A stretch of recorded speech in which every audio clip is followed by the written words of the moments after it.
சிறகடிக்கும் ஆசை சீரியலை வந்து பார்த்தீங்கன்னு சொன்னால் வீட்டில் யாருக்கும் தெரியாமல் மீனாவின் ஆப்ரேஷன் முடிந்தது. ஆனால் இந்த விஷயம் ரோஹிணிக்கு தெரிய வர அவர் விஜயாவுக்கு போன் செய்து முத்து மீனாவிற்கு குழந்தையே பிறக்காது, அப்போது என் குழந்தை தான் உங்களுக்கு வாரிசு என கூறி சிரிக்கிறார். இந்த விஷயத்தை விஜயா வீட்டில் கூற அண்ணாமலை, ரவி, ஸ்ருதி என எல்லாருமே ஷோக் ஆகிறார்கள்.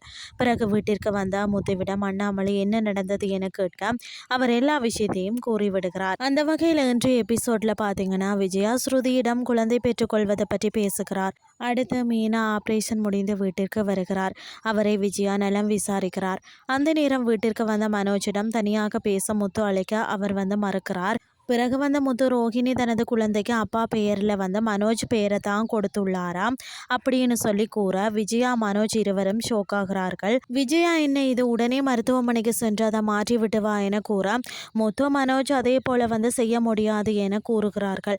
ஆனால் கடைசி வரை மனோஜ் அது என் குழந்தை இல்லை என்று சமாளிக்கிறார். விஜயா இந்த பிரச்சனையில் இருந்து வெளியேற மனோஜின் பெயரை மாற்றி விடலாம் என பேசுகிறார். கடைசியாக முத்து மீனாவிற்காக மாடியில் புது ரூம் கட்ட பெண் மேஸ்திரி வருகிறார். இதுதான் இன்றைய நாளுக்கான எபிசோட்.